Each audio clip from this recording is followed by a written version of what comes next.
Salut à tous, on commence ce journal du PSG avec les résultats du week-end. L'équipe première masculine s'est imposée 4-1 samedi soir à Orléans en 16e de finale de la Coupe de France et affrontera Brest en 8e de finale. Le match se jouera le mercredi 7 février au Parc des Princes à 21h10 et sera diffusé en clair sur France 3. Les féminines ont elles explosé Bordeaux 8-1 samedi au campus PSG et pointent toujours à la deuxième place de D1 Arkema avec 8 points de retard sur l'OL mais un match en moins. Avec notamment Seny Mayoulou, buteur la veille en pro, les U19 de Zoumana Camara se sont imposés 5-0 face au Havre dimanche et prennent la tête de leur groupe. À noter enfin le match nul 1-1 des U17 nationaux de Thomas Lessal du côté de Châteauroux. Le PSG est 3e de son groupe derrière Versailles et Amiens.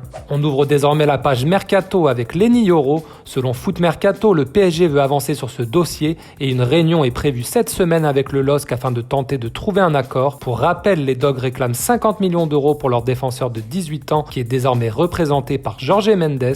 Absent à Orléans samedi, Mukiele n'a lui toujours pas signé au Bayern Munich, même si les discussions se poursuivent. En Allemagne, Sky Sport assure toutefois que le dossier n'avance pas vraiment et que le Bayern creuse sérieusement la piste menant à Kieran Trippier. Hugo Ekitike est lui tombé d'accord avec Francfort selon la presse allemande, mais l'Eintracht doit encore s'entendre avec le PSG. Et selon Bild, il y a entre 12 et 15 millions d'euros d'écart entre ce que Francfort propose et ce que Paris réclame, à savoir 30 millions d'euros.